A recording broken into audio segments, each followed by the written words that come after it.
నమస్కారం వనజ న్యూస్ కి స్వాగతం. హెడ్లైన్ చూద్దాం.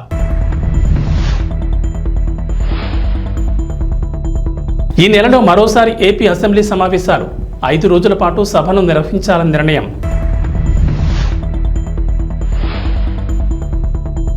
ఢిల్లీ లిక్కర్ స్కామ్ కేసులో కవిత కొత్త వ్యూహం.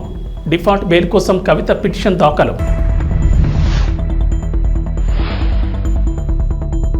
తిరుమల శ్రీవారి ఆలయంలో కోయిలల్వా తిరుమంజనం కారణంగా అష్టదళ పద్మారాధన సేవను రద్దు చేసిన టీటీడీ.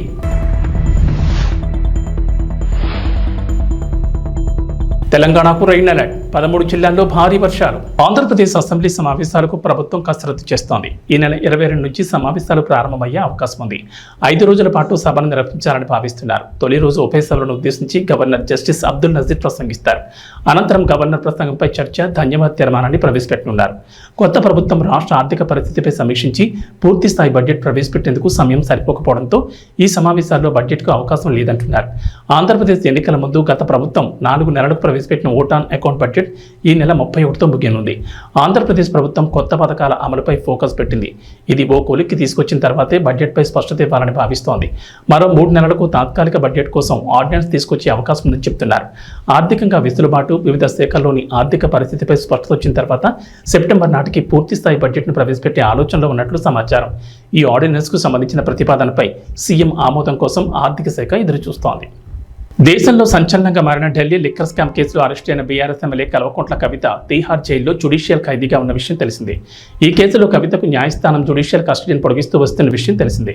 సుమారు 120 రోజులుగా ఖైదీగా ఉంటున్న కవితకు బెయిల్ దొరకడం కష్టతరంగా మారింది. అటు రౌజ్ ఎవెన్యూ కోర్టు కవిత బెయిల్ పిటిషన్ తిరస్కరించగా ఢిల్లీ హైకోర్టును కూడా ఆశ్రయించారు. అక్కడ కూడా ఆమెకు నిరాశ ఎదురైంది. ఈడీ, సిబిఐ 2 కేసుల్లోనూ బెయిల్ ఇచ్చేందుకు ఢిల్లీ హైకోర్టు నిరాకరించింది. అయితే ఈ కేసులో బెయిల్ పొందేందుకు కవిత మరో కొత్త వ్యూహాన్ని ఎంచుకున్నట్లు తెలుస్తోంది. బెయిల్ కోసం ఎన్ని ప్రయత్నాలు చేసినా బ్యాడ్ లక్ కంటిన్యూ అవుతూ వస్తున్న నేపథ్యంలో డిఫాల్ట్ బెయిల్ కోసం కవిత పిటిషన్ దాఖలు చేశారు. ఇప్పటి వరకు తాత్కాలిక బెయిల్ కోసం కవిత తరపు న్యాయవాదులు చేసిన ప్రయత్నాలేవి ఫలించకపోవడం గమనార్హం. న్యాయస్థానాలు ఆ బెయిల్ పిటిషన్లను తిరస్కరిస్తూ వస్తున్న నేపథ్యంలో తాజాగా డిఫాల్ట్ బెయిల్ కోసం కవిత న్యాయస్థానాన్ని ఆశ్రయించింది. అయితే నిర్ణీత వ్యవధిలోగా సిబిఐ తన దర్యాప్తును పూర్తి చేయలేకపోవడంతో తమ కవితకు బెయిల్ ఇవ్వాలంటూ ఆమె తరపు న్యాయవాదులు కోర్టులో పిటిషన్ దాఖలు చేశారు. తిరుమల శ్రీవారి ఆలయంలో కోయిలల్వా తిరుమంజనం నిర్వహించారు. జూలై 16వ తేదీ సాలకట్ల ఆనివార ఆస్థానం పర్వదినాన్ని పురస్కరించుకుని ఇవాళ ఆలయ శుద్ధి చేపట్టారు. శ్రీవారి ఆలయంలోని ఆనంద నిలయం మొదలుకొని బంగారు వాకిలి వరకు శ్రీవారి ఆలయం లోపల ఉపదేవాలయాలు, ఆలయ ప్రాంగణం, పోటు, గోడలు, పైకప్పు, పూజా సామగ్రి తదితర వస్తువులను నీటితో శుభ్రం చేశారు. అలాగే స్వామివారి మూల విరాట్ను పట్టు వస్త్రంతో పూర్తిగా కప్పి ఉంచి శుద్ధి అనంతరం నామకోపు, శ్రీచూర్ణం, కస్తూరి పసుపు, పచ్చాకు, గడ్డ కర్పూరం, గంధం పొడి, కుంకుమ, కిచిలిగడ్డ తదితర సుగంధ ద్రవ్యాలు కలగలిపిన పవిత్ర పరిమళ జలాన్ని ఆలయమంతటా ప్రోక్షణ చేశారు. అనంతరం శ్రీవారి మూల విరాటుకు కప్పిన పట్టు వస్త్రాన్ని తొలగించి ప్రత్యేక పూజ, నైవేద్యం కార్యక్రమాలను అర్చకులు శాస్త్రోక్తంగా నిర్వహించారు. అనంతరం భక్తులకు సర్వదర్శనం ప్రారంభించారు. కోయిలల్వా తిరుమంజనం కారణంగా అష్టదళ పద్మారాధన సేవను టీటీడీ రద్దు చేసిన సంగతి తెలిసింది. ఏడాదిలో 4 సార్లు కోయిలల్వా తిరుమంజనం నిర్వహించడం ఆనవాయితీగా వస్తోంది. ఉగాది, ఆదివారం ఆస్థానం, బ్రహ్మోత్సవాలు, వైకుంఠ ఏకాదశి పర్వదినాల ముందు వచ్చే మంగళవారం కోయిలల్వా తిరుమంజనం నిర్వహించడం ఆనవాయితీగా వస్తోంది. విశాఖ వాసులకు చంద్రబాబు ప్రభుత్వం గుడ్ న్యూస్ చెప్పింది. విశాఖ రీజియన్కు ఆర్టీసీ కొత్తగా 33 సూపర్ లగ్జరీ సర్వీసులు రాబోతున్నాయి. ఈ నెలాఖరు నాటికి దఫదఫాలుగా ఈ బస్సులు విశాఖకు వస్తాయి. రాష్ట్రంలో కొత్త ప్రభుత్వం అధికారంలోకి వచ్చిన తర్వాత కొత్త బస్సులను రాష్ట్ర వ్యాప్తంగా ఆయా డిపోలకు కేటాయిస్తున్నారు. ప్రస్తుతం కాలం చెల్లిన బస్సులు ఎక్కువగా ఉన్నాయి. అందుకే వాటి స్థానంలో కొత్త బస్సులు తీసుకొస్తున్నారు. ఇప్పటి వరకు ఒక అల్ట్రా డీలక్స్, 11 సూపర్ లగ్జరీ సర్వీసులు వచ్చాయి. మరో 33 సూపర్ లగ్జరీ సర్వీసులు రావాల్సిండగా ఈ వారంలో 4 బస్సులు వస్తాయని, మిగిలిన బస్సులు ఈ నెలాఖరులోగా వస్తాయంటున్నారు అధికారులు. విశాఖ రీజియన్కు వస్తున్న కొత్త బస్సులను అంతర్రాష్ట్ర, అంతర్జిల్లా సర్వీసులుగా నడపాలని ఆర్టీసీ అధికారులు నిర్ణయం తీసుకున్నారు. హైదరాబాద్, బెంగళూరు, భువనేశ్వర్, కోరాపుట్, రాజమండ్రి, కాకినాడ, భీమవరం, విజయవాడ, తిరుపతి, కడప, శ్రీశైలం, శ్రీకాకుళం, పలాస, పర్లాకిమిడి, ఖమ్మం, నల్గొండ, భద్రాచలం వంటి ప్రాంతాలకు ఈ ఆర్టీసీ బస్సుల్ని నడపనున్నారు. ఈ రూట్లలో ప్రస్తుతం సేవలందిస్తున్న బస్సులో కాలం చెల్లినవి, పాతబడిన వాటిని తొలగించి కొత్త బస్సుల్ని నడపనున్నారు. ఈ తొలగించిన పాత బస్సులను రిపీట్ చేసి ఆధునీకరించనుంది ఆర్టీసీ. సిటీలో తిరుగుతున్న కాలం చెల్లిన బస్సులను తొలగించి వాటి స్థానంలో ఈ ఆధునీకరించిన బస్సుల్ని నడుపుతారు. ఆంధ్రప్రదేశ్లో రేషన్ కార్డులు ఉన్న వారికి శుభవార్త చెప్పింది ప్రభుత్వం. అన్ని రైతు బజార్లలో తక్కువ ధరలకే సరుకులను అందజేయనున్నారు. ప్రభుత్వం తక్కువ ధరకే సరుకులను అందజేయనున్నట్లు పౌర సరఫరాల శాఖ మంత్రి నాదెండ్ల మనోహర్ తెలిపారు. విజయవాడలోని పౌర సరఫరాల శాఖ కమిషనరేట్లో టోకు వర్తకులు, రైస్ మిల్లర్లు, సరఫరాదారులతో మంత్రి మనోహర్ నిత్యావసర ధరల పెరుగుదలపై సమావేశం నిర్వహించారు. రాష్ట్ర వ్యాప్తంగా రైతు బజార్ల ద్వారా తక్కువ ధరకే కందిపప్పు, బియ్యం పంపిణీ చేయడంపై చర్చించారు. ఈ నెల 11 నుంచి రాష్ట్ర వ్యాప్తంగా అన్ని రైతు బజార్లలోనూ నిర్ణయించిన రేట్ల ప్రకారమే సరుకులు విక్రయించేందుకు వర్తకులు అంగీకరించారు. మంత్రి నాదెండ్ల మనోహర్ నిర్వహించిన ఈ సమావేశంలో పౌర సరఫరాల శాఖ కమిషనర్ సిద్ధార్థ జైన్, ఎండీ వీరపాండియన్ తదితర అధికారులు పాల్గొన్నారు. రైతు బజార్లలో విక్రయించే సరుకుల వివరాలు: కందిపప్పు బహిరంగ మార్కెట్లో కేజీ ధర 181 కాగా రైతు బజార్లలో 160కే విక్రయిస్తారు. స్టీముడు బియ్యం బహిరంగ మార్కెట్లో కేజీ ₹55.85 ఉండగా రైతు బజార్లలో ₹49కే విక్రయిస్తారు. బియ్యం బహిరంగ మార్కెట్లో కేజీ ₹52.40 కాగా రైతు బజార్లలో 48కే విక్రయిస్తారు. పేదింటి ఆడబిడ్డల పెళ్లిళ్ల కోసం ప్రభుత్వం ఆర్థిక సహాయం అందిస్తున్న సంగతి తెలిసిందే. గత బీఆర్ఎస్ ప్రభుత్వం కళ్యాణ్ లక్ష్మి, షాదీ ముబారక్ వంటి పథకాల కింద ₹1,00,000 ఆర్థిక సహాయం అందిస్తోంది. బీఆర్ఎస్ తొలిసారి ప్రభుత్వాన్ని ఏర్పాటు చేసిన సమయంలో ₹50,000 సాయం అందించగా రెండోసారి అధికారంలోకి రాగానే మరో ₹50,000 పెంచుతూ ₹1,00,000 సాయం అందించారు. పేద కుటుంబాల్లోని తల్లిదండ్రులకు ఆడపిల్లల పెళ్లి ఖర్చులకు ఈ డబ్బులు వారి అకౌంట్లలో జమ చేసేవారు. అయితే తాము అధికారంలోకి వస్తే ఆడపిల్లల పెళ్లి ఖర్చులకు ₹1,00,000 ఆర్థిక సహాయంతో పాటు తులం బంగారం ఇస్తామని కాంగ్రెస్ హామీ ఇచ్చింది. ఆ తర్వాత జరిగిన ఎన్నికల్లో కాంగ్రెస్ అధికారంలోకి రాగా ఇప్పటి వరకు ఈ పథకం అమలు కాలేదు. చాలా మంది పేదింటి ఆడపిల్లల తల్లిదండ్రులు కాంగ్రెస్ అమలు చేయనున్న కొత్త పథకం కోసం ఎదురు చూస్తున్నారు. ఈ నేపథ్యంలో కాంగ్రెస్ పరిగి ఎమ్మెల్యే రామ్మోహన్ రెడ్డి కీలక కామెంట్ చేశారు. ఎన్నికల్లో కాంగ్రెస్ పార్టీ ఇచ్చిన హామీలను అమలు చేసేందుకు రేవంత్ ప్రభుత్వం కృతనిశ్చయంతో పనిచేస్తుందని చెప్పారు. తెలంగాణలో కొత్త పెన్షన్ల కోసం అర్హులు ఎదురు చూస్తున్నారు. ఈ నేపథ్యంలో రాష్ట్ర పంచాయతీరాజ్ గ్రామీణాభివృద్ధి శాఖ మంత్రి సీతక్క వారికి గుడ్ న్యూస్ చెప్పారు. రాష్ట్రంలో కొత్త సామాజిక పింఛన్ల మంజూరు కోసం అర్హుల జాబితాను తక్షణమే సిద్ధం చేయాలని అధికారులకు కీలక ఆదేశాలు జారీ చేశారు. గత ప్రభుత్వ హయాంలో పెండింగ్లో ఉన్న పెన్షన్లతో పాటు కాంగ్రెస్ అధికారంలోకి వచ్చిన తర్వాత ప్రజాపాలన కార్యక్రమంలో వచ్చిన దరఖాస్తుల ఆధారంగా నివేదిక సమర్పించాలని సూచించారు. ఎన్నికల సమయంలో హామీ ఇచ్చినట్లు చేయూత పథకం కింద పింఛన్ల మొత్తాన్ని తమ ప్రభుత్వం పెంచనుందని చెప్పారు. తెలంగాణలో ప్రస్తుతం వృద్ధులు, వితంతువులు, ఒంటరి మహిళలు, వికలాంగులు, గీత కార్మికులు, బీడీ కార్మికులు, స్టోన్ కట్టర్లు, చేనేత, ఫైలేరియా రోగులు, డయాలసిస్ రోగులు, ఎయిడ్స్ రోగులకు పెన్షన్ ఇస్తున్నారు. ఆసరా పింఛన్ ₹2,016, దివ్యాంగ పింఛన్ ₹3,016గా ఇస్తున్నారు. అయితే ఈ మొత్తాన్ని చేయూత పథకం కింద వికలాంగులకు 6,000, మిగిలిన వారికి నెలకు 4,000 అందించేందుకు ప్రభుత్వం సిద్ధమైంది. ఈ మేరకు మంత్రి సీతక్క అధికారులకు కీలక ఆదేశాలు జారీ చేశారు. మరికొన్ని రోజుల్లో వినాయక చవితి పండుగ రానున్న నేపథ్యంలో వేడుకల్ని పర్యావరణ రహితంగా చేసుకోవాలని, మట్టి వినాయకుడిని పూజించేలా ప్రజలకు అవగాహన కల్పించాలని అధికారులకు డిప్యూటీ సీఎం పవన్ కళ్యాణ్ ఆదేశించారు. దేవాలయాల్లో తాటి బుట్టలతో ప్రసాదం ఈ విధంగా ఇది తిరుమలలో జరగాలని ఒక ఆలోచనతో రావడం జరిగింది. ముందుగా పిఠాపురం నియోజకవర్గంలో దీన్ని ఇంప్లిమెంట్ చేద్దాం అని ఆయన చెప్పడం జరిగింది. తిరుమలలో స్వామివారికి ఇస్తున్న నైవేద్యాలు ఇవన్నీ కూడా గోవింద భోగు దీని పేరు. తిరుమలలో ఏదైతే జరుగుతుందో అది కూడా ఇక్కడ నియోజకవర్గంలో ఇంప్లిమెంట్ చేద్దామన్నారు. అలాగే ఇక్కడ చూస్తున్న ఈ మట్టి వినాయకుడు ఈ ప్రభుత్వం రాగానే మొదటి పండుగ 100 విగ్రహాలని అక్కడున్న యువకులకి ఎకో కాంటెస్ట్ అనేవి పెట్టి భక్తి శ్రద్ధలతో నిమజ్జనం చేస్తే పర్యావరణ రహితంగా ఇంతవరకు భారతదేశంలో ఎక్కడ అలా జరగలేదు. ఇది చేతి సంచితో బజారుకి వెళదాం. ఒకప్పుడు 40 ఏళ్ల క్రితం ఇలా అలవాటు ఉండేది. పిఠాపురం అనే పేరుతోనే ఈ వస్తువులన్నీ మనం తయారు చేసామనుకోండి, స్థానికంగా వాళ్ళకి ఒక ఆదాయం వస్తుంది. రెండోది అదొక మోడల్గా నిలబడుతుంది. ఈ అవకాశం ఇచ్చిన పవన్ కళ్యాణ్ గారికి మనస్ఫూర్తిగా అభినందనలు, ధన్యవాదములు. భారీగా కురుస్తున్న వర్షాలకు దేశవ్యాప్తంగా ఉన్న పలు జలపాతాలు పరవళ్లు తొక్కుతున్నాయి. ఎగువ ప్రాంతాల్లో వర్షాలు కురుస్తుండటంతో కర్ణాటకలోని షిమోగా జిల్లాలో శరావతి నదిపైనున్న జోగ్ ఫాల్స్ ఉరకలెత్తుతోంది. దీనికి సంబంధించిన తాజా వీడియో వైరల్ అవుతోంది. చుట్టూ పచ్చదనం, ఎత్తైన కొండలపై నుంచి వరద నీరు పొంగి ఊరుతున్న దృశ్యం చూపర్లను ఆకట్టుకుంటోంది. ఇది ఇండియాలోని ఎత్తైన జలపాతాల్లో జోగ్ వాటర్ ఫాల్స్ ఒకటి.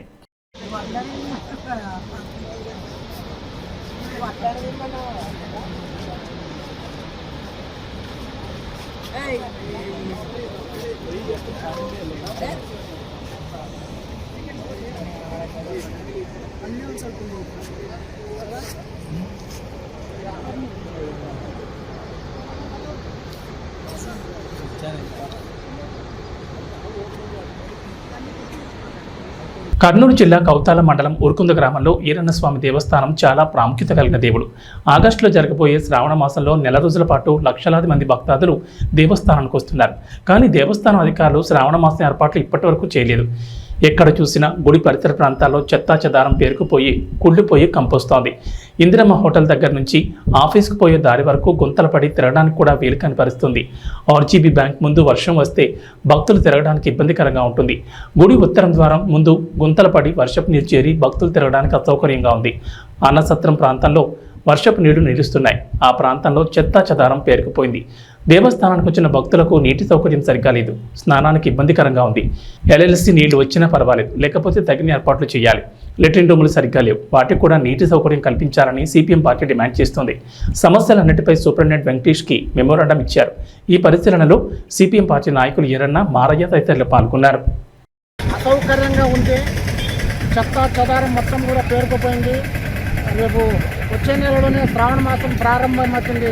శ్రావణ మాసానికి సంబంధించిన వరకు ఎక్కడ కూడా ఇప్పటి వరకు ఏర్పాట్లు చేసినటువంటి దాఖలాలు ఎక్కడ కూడా లేవు. ఈ ఇంద్రమ్మ హోటల్ ముందుగానే మొత్తము గుడి ఆఫీస్ పోయేంత వరకు కూడా మొత్తం గుంతలు ఏర్పడి నీళ్ళు ఏర్పడింది. రేపు శ్రావణ మాసంలో వస్తే వెహికల్స్ కానీ ప్రయాణికులకు కానీ చాలా అసౌకర్యంగా ఉంటుంది. అట్లాగే బ్యాంకు ముందు మన రాయలసీమ గ్రామీణ బ్యాంకు నుంచి ముందు వరకు కూడా హోటల్ వరకు కూడా మొత్తం నీళ్ళన్నీ నిలబడి వెహికల్స్ రావడానికి పోవడానికి అట్లాగే దేవస్థానానికి రావాల్సినటువంటి భక్తాదులందరూ కూడా అసౌకర్యంగా ఉంటుంది. గుడికి ఉత్తరం దక్కన కూడా గుంతలు ఏర్పడి అక్కడ గుడి నుంచి ప్రదక్షిణం చేసుకొని అట్లాగే దేవుని మొక్కి బయటకు వచ్చేటప్పుడు కూడా గుంతలు ఏర్పడి బురద ఏర్పడుతుంది. కాబట్టి ఆ ప్రాంతం అంతా కూడా శుభ్రం చేయాలని చెప్పేసి అట్లాగే అన్నదాన సత్రం దగ్గర కూడా నీళ్లు ఏర్పడే చెత్తా చెదారం అంతా కూడా పేరుకుపోయింది. కాబట్టి దేవస్థానం దగ్గర ఉన్నటువంటి ఈవో గారు ఆ గుడి పరిసర ప్రాంతాలంతా కూడా శుభ్రం చేయాలని చెప్పేసి, లేని పక్షంలోనే సిపిఎం పార్టీగా పెద్ద ఎత్తున ఆందోళన కార్యక్రమాలను నిర్వహిస్తామని చెప్పేసి ఈరోజు దేవస్థానం సిబ్బందికి అట్లాగే ఇక్కడ ఉన్నటువంటి అధికారులకు అందరూ కూడా సిపిఎం పార్టీ తరఫున హెచ్చరిస్తున్నాం. నా పేరు మల్లయ్య, సిపిఎం పార్టీ కౌతాళ. విద్యార్థులకు పరీక్షలు, జ్ఞాపక శక్తిని, వారి భయాందోళనను, మానసికంగా బాధపడే వారికి, మత్తు పదార్థాలకు బానిసలైన వారికి, చెడు దుర్వ్యసనాలకు బానిసలైన వారికి, భార్యాభర్తల సమస్యలకు తనదైన శైలిలో కౌన్సిలింగ్ ఇస్తూ మానసిక రుగ్మతలను పోగొట్టే సైకాలజిస్ట్, ప్రముఖ హిప్నాటిస్ట్ ఉమాచంద్రన్ అభినందించి తీరాల్సిందేనని ఆల్ బీసీ జాతీయ సంక్షేమ సంఘం ఉపాధ్యక్షుడు, అఖిల భారత దోబీ మహాసంఘ్ జాతీయ ఉపాధ్యక్షుడు చింతాడ శ్రీనివాస్ అన్నారు. ఈ మేరకు భీమవరం కోడవెల్లి రోడ్లో చింతాడ శ్రీనివాస్ కార్యాలయంలో ప్రముఖ హిప్నాటిస్ట్ ఉమాచంద్కు గౌరవ సత్కారం అందించారు. ఈ సందర్భంగా చింతాడ శ్రీనివాస్ మాట్లాడుతూ గత 3 దశాబ్దాలకు పైగా అనేక వేదికలపై హిప్నాటిజం ప్రోగ్రాంలు చేస్తూ ప్రముఖుల ప్రశంసలు అందుకోవడమే కాకుండా మద్యం, మత్తు పదార్థాలకు బానిసలైన అనేక మంది హిప్నాటిజం ద్వారా కౌన్సిలింగ్ అందించి మామూలు వ్యక్తులు చేసిన ఘనత ఉమాచంద్కే దక్కుతుందని, వారి సేవలను గుర్తించి వారికి గౌరవ సత్కారం అందించామని అన్నారు. ఈ సందర్భంగా ఉమాచంద్ మాట్లాడుతూ మానవతా ధర్మంగా ఇటువంటి సేవలు చేయడం భగవంతుడిచ్చిన వరంగా భావిస్తున్నారన్నారు. హైదరాబాద్లోనే కాకుండా భీమవరంలో కూడా కొద్ది రోజుల్లో మానసిక సమస్యలపై కౌన్సిలింగ్ సెంటర్ను కార్యాలయాన్ని ప్రారంభిస్తామని తెలిపారు. తాను అందుకున్న గౌరవ సత్కారం తనకు మరింత బాధ్యతలు పెంచుతుందని, మీ అందరి ఆశీస్సులే నాకు కొండంత అండని అన్నారు. ఈ కార్యక్రమంలో చింతాడ ప్రసన్న కుమార్, కృష్ణ తదితరులు పాల్గొన్నారు. మన భీమవరం పట్టణానికి విచ్చేసిన సైకాలజిస్ట్ శ్రీ ఉమాచంద్ర గారికి మన భీమవరం పట్టణం ఇచ్చేశారు. ఆయన రాజమండ్రిలో ఎంతోమందికి ఉపయోగపడి ఈరోజు మన భీమవరంలో కూడా చాలామందికి ఉపయోగపడ్డారు. అలాగే ఎవరైనా కొన్ని ఇబ్బందులు ఉన్నా, మత్తు పానీయాలకు అలవాటు పడినా, లేకపోతే మానసికంగా ఉన్నా అటువంటి వారికి ఆయన ఎన్నో సైకాలజిస్ట్ ద్వారా సేవలు అందించి చాలా ప్రజలు మనవులు పొందినారు. అలాగే ఆయన ఇలాగ ఎన్నో సేవలు చేయాలని, అలాగే మన ఎక్కువగా మత్తు పానీయాలకు అలవాటు పడుతున్నారు. అలాగే మానసికంగా, అలాగే కుటుంబంలో కొద్ది కలహాలు ఉన్నా సరే ఆయన ఇటువంటి సేవలు చేస్తున్నారు. ఆయనకి మా బీసీ సంఘాల తరఫున, అలాగే రజక సంఘాల తరఫున ప్రత్యేక కృతజ్ఞతలు తెలుపుకుంటున్నాం. అలాగే మన భీమవరం పట్టణానికి వచ్చినందుకు ఉమాచంద్ర గారికి ప్రత్యేక అభినందనలు తెలుపుతున్నాం. నమస్తే అండి. ఈరోజు నేను భీమవరం వేరే కొన్ని కారణాలు రావడంలోని చింతాడ మిత్రుడు చింతాడ శ్రీనివాస్ గారు, ఆల్ ఇండియా బీసీ సంక్షేమ సంఘం ఉపాధ్యక్షులు, అలాగే మిత్రులు కృష్ణ గారు నన్ను ఈ రోజుని ఇక్కడ ఆహ్వానించి వాళ్ళు గౌరవార్థం చిరు సత్కారం చేయడం నాకు జరిగింది. ఈ రోజున భీమవరంలో వీరి ద్వారా ఈ సంఘం తరపుని నాకు ఈ యొక్క చిరు సత్కారం జరగడానికి చాలా చాలా హ్యాపీగా ఉన్నాను. నా ద్వారా వీరి సంఘానికి ఎలాంటి సహాయ సహకారాలు కావాలని నేను అందిస్తానని మీ అందరికీ తెలియజేస్తాను. త్వరలో ఇప్పటి వరకు నేను భీమవరంలో 20 సంవత్సరాల నుంచి నాకు భీమవరంతో అనుబంధం ఉంది. ఈ భీమవరం నుంచి కూడా నాకు చాలా మానసిక సమస్యలకు సంబంధించి student problems, family guidance, suicide attempt కేసులు, బ్యాడ్ హ్యాబిట్స్ ఇలాంటి అనేక రకాలైనటువంటి ప్రాబ్లమ్స్కి నేను ఫ్యామిలీ కౌన్సిలింగ్, స్టూడెంట్ కౌన్సిలింగ్ ఇలా అనేక రకాలైనటువంటి ప్రాసెస్ల ద్వారా వాళ్ళ జీవితాల్లో మంచి మార్పు తీసుకురావడం జరిగింది. అలాగే త్వరలో రాబోయే ప్రకాశం జిల్లా కంభం మండలం నర్సిరెడ్డిపల్లి గ్రామ దళితుల శ్మశానం కోసం 3 ఎకరాల 75 సెంట్ల భూమిని ప్రభుత్వం ఏర్పాటు చేస్తుండగా కేవలం 10 సెంట్లు వదిలి మిగతా 3 ఎకరాల 60 సెంట్లు స్థలం కొందరు అగ్రకులానికి చెందిన బీసీలు ఆక్రమించి భూమిని దున్ని పంటను వేసుకుని అక్రమంగా ప్రవర్తిస్తున్నారు. ఇదేంటని అడిగితే అమానుషంగా మాట్లాడుతూ గొడవలు చేస్తున్నారు. అధికారులు నాయకుల అండదండలతో అణచివేస్తూ పక్షపాతం చూపిస్తున్నారు. ఇప్పటికైనా సంబంధించిన అధికారులు నాయకులు కలవ చేసుకుని దళితులైన మాకు న్యాయం చేయాల్సిందిగా గ్రామ ఎస్సీ కాలనీ వాసులు కోరుతున్నారు. నమస్కారం సార్, నా పేరు రమణ, మాది నర్సిరెడ్డిపల్లి గ్రామం, ఖమ్మం మండలం, ప్రకాశం జిల్లా. సార్ మేము ఎస్సీ కాలనీ వాసులము. మాకు ఇక్కడ శ్మశానానికి స్థలమే లేకుండా చేసిండ్రు. మా స్థలం వచ్చేసి 3 ఎకరాల 75 సెంట్లు మొత్తము. కాకపోతే వీళ్ళు రైతులు మొత్తం ఆక్రమించేసిండ్రు. మేము దళితులమని చెప్పేసి మేమేం చేయలేమని చెప్పేసి మేము అడిగితే మా మీద దాడి చేయడానికి ఎదురు తిరుగుతా చేస్తున్నారు. మొత్తం 3 ఎకరాల 75 సెంట్లకు గాను కనీసం మాకు ఇప్పుడు 10 సెంట్లు కూడా లేదు సార్. 10 సెంట్లకు కూడా ఇవన్నీ కంపల్సరీలు సార్. ఎవరన్నా చనిపోయినా కూడా పెట్టుకునే పరిస్థితులు మేము లేము సార్. కేవలం ఈ యొక్క సమాధి ఉండడం వల్ల ఈ 10 సెంట్లైనా మాకు మిగిలించారు. లేకపోతే అసలు మాకు శ్మశానమే లేదు సార్. ఎవరన్నా మా గ్రామంలో అడిగినా కూడా మీరు దళితులు అని చెప్పేసి మమ్మల్ని హీనంగా చూస్తున్నారు సార్. దయచేసి మా ఎందుకు దయ చూపించి మాకు శ్మశానానికి మా స్థలమే సార్ 3 ఎకరాల 75 సెంట్లు మొత్తం మా స్థలం మాకు ఇప్పించవలసిందిగా ప్రార్థిస్తున్నాం సార్. సార్ మా అందు మీరు దయ ఉంచి పక్షపాతము వివక్షత లేకుండా మాకు కూడా మీరు ఎమ్మెల్యే గారు కాబట్టి మా అందు దయ ఉంచి మా శ్మశానం స్థలం మీరు మాకు ఇప్పించవలసిందిగా కోరుచున్నాం సార్. కనీసం మా పరిస్థితి ఎంత హీనంగా ఉందంటే ఎవరైనా చనిపోతే కూడా మేము ధైర్యంగా వచ్చి మా స్థలంలో మేము పెట్టుకునే పరిస్థితుల్లో లేం సార్. మీరే ఆలోచన చేయండి సార్. దయచేసి మా అందు దయ ఉంచి మాకు ఈ స్థలం మా స్థలం మాకు ఇప్పించవలసిందిగా కోరుచున్నాను. ప్రశాంత్ వర్మ ఇప్పుడు ఎంతో బిజీగా ఉన్నారో ప్రత్యేకంగా చెప్పాల్సిన పని లేదు. ప్రశాంత్ వర్మ సినిమాటిక్ యూనివర్సల్ భాగంగా చాలా సినిమాలు రాబోతున్నాయి. ఎంతో మంది సూపర్ హీరోల సినిమాలు రెడీ అవుతున్నాయి. ఈ క్రమంలో ప్రశాంత్ వర్మ టీంలోని ఎంతో మంది దర్శకులు అండ్ టాలెంట్ టెక్నీషియన్స్ పలు ప్రాజెక్టులను హ్యాండిల్ చేస్తూ బిజీగా ఉన్నారు. ప్రశాంత్ వర్మ అయితే ముఖ్యంగా జై హనుమాన్ మూవీ మీద ఫోకస్ పెట్టాడు. అదే టైంలో రణ్వీర్ సింగ్తో ఓ సినిమాను ప్లాన్ చేస్తాడన్న సంగతి తెలిసిందే. గత కొన్ని రోజులుగా రణ్వీర్ సింగ్ ప్రశాంత్ వర్మ సినిమా మీద డైలమా కనిపించింది. ఈ ప్రాజెక్ట్ మధ్యలోనే ఆగిపోయిందనే రూమర్లు వినిపించాయి. కానీ ఇంతవరకు ఈ ప్రాజెక్ట్ గురించి ఎలాంటి అధికారిక సమాచారం అయితే రాలేదు. అసలు ఈ సినిమా ఉందని కానీ లేదని కానీ ఎవ్వరూ చెప్పలేదు. కానీ తాజాగా ప్రశాంత్ వర్మ వేసిన ఓ ట్వీట్ చూస్తే రకరకాల అనుమానాలు పుట్టుకొచ్చేలా ఉన్నాయి. తాజాగా ప్రశాంత్ వర్మ తిరస్కరణ గురించి ఓ ట్వీట్ వేశాడు. ఆ ట్వీట్ని గమనిస్తుంటే తన సినిమాను కథను ఎవరో రిజెక్ట్ చేసినట్లుగా కనిపిస్తోంది. ఎన్ని రిజెక్షన్స్ ఎదురైతే అంత మంచిది అన్నట్లుగా ప్రశాంత్ వర్మ వేసిన ట్వీట్ ఇప్పుడు చర్చనీయాంశంగా మారింది. నీ కథను ఎవరు రిజెక్ట్ చేశారన్నా, అయినా ఆ బాలీవుడ్ స్టార్లతో ఎందుకు తీస్తున్నావన్నా, మన వాళ్ళతోనే సినిమా తీయొచ్చు కదా అని సలహాలు ఇస్తున్నారు. ఈ ట్వీట్ రణ్వీర్ సింగ్ కోసమే చేశావా అని అంతా కామెంట్లు చేస్తున్నారు. జై హనుమాన్ సినిమాలో ఆంజనేయుడిగా రామ్ చరణ్ లేదా చిరంజీవి అయితే బాగుంటుందని నిర్మాత నిరంజన్ రెడ్డి భార్య మాట్లాడిన ఆడియో ఎంతగానో వైరల్ అయింది. మరి హనుమంతుడిగా జై హనుమాన్ సినిమాలో ఏ స్టార్ హీరో నటిస్తాడో వేచి చూడాల్సిందే. T20 వరల్డ్ కప్ 2024ను ముద్దాడడంతో 11 ఏళ్ల తర్వాత టీమిండియా తిరిగి ఐసీసీ టైటిల్ను గెలుచుకుంది. 2013లో ఛాంపియన్స్ ట్రోఫీ విజయం తర్వాత తిరిగి మరోసారి ఐసీసీ టైటిల్ను దక్కించుకుంది. ఉత్కంఠభరితంగా సాగిన ఫైనల్ మ్యాచ్లో పటిష్టమైన దక్షిణాఫ్రికా జట్టును మట్టి కరిపించి T20 వరల్డ్ కప్ 2024ను సొంతం చేసుకుంది.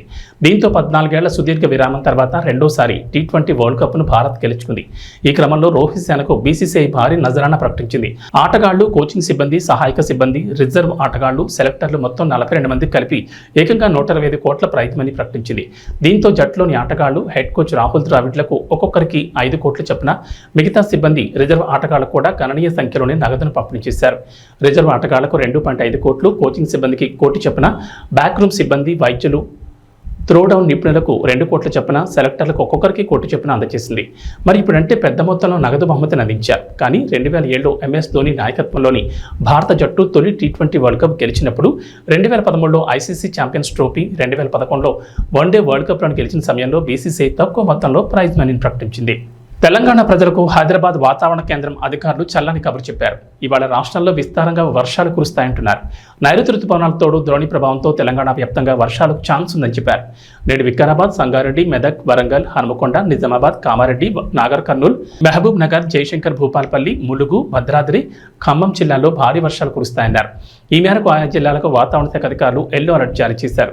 హైదరాబాద్లో ఉదయం వాతావరణం పొడిగా ఉంటుందని చెప్పారు. సాయంత్రానికి నగరంలో జల్లులు పడే అవకాశం ఉందని వెల్లడించారు. భారీ వర్షాలతో తోడు భారీ స్థాయిలో బలమైన ఈదురుగాలులు వీస్తాయన్నారు. గంటకు దాదాపుగా 30 నుంచి 45 కిలోమీటర్ల వేగంతో ఈదురుగాలులు వీస్తాయని చెప్పారు. గాలులతో పాటు ఉరుములు, మెరుపులతో కూడిన వర్షాలు కురుస్తాయన్నారు. కొన్ని చోట్ల పిడుగులు పడే అవకాశం ఉందన్నారు. ఈ నేపథ్యంలో ప్రజలు అప్రమత్తంగా ఉండాలని సూచించారు. అవసరమైతేనే బయటకు వెళ్లాలని, చెట్ల కింద ఉండకూడదని హెచ్చరించారు.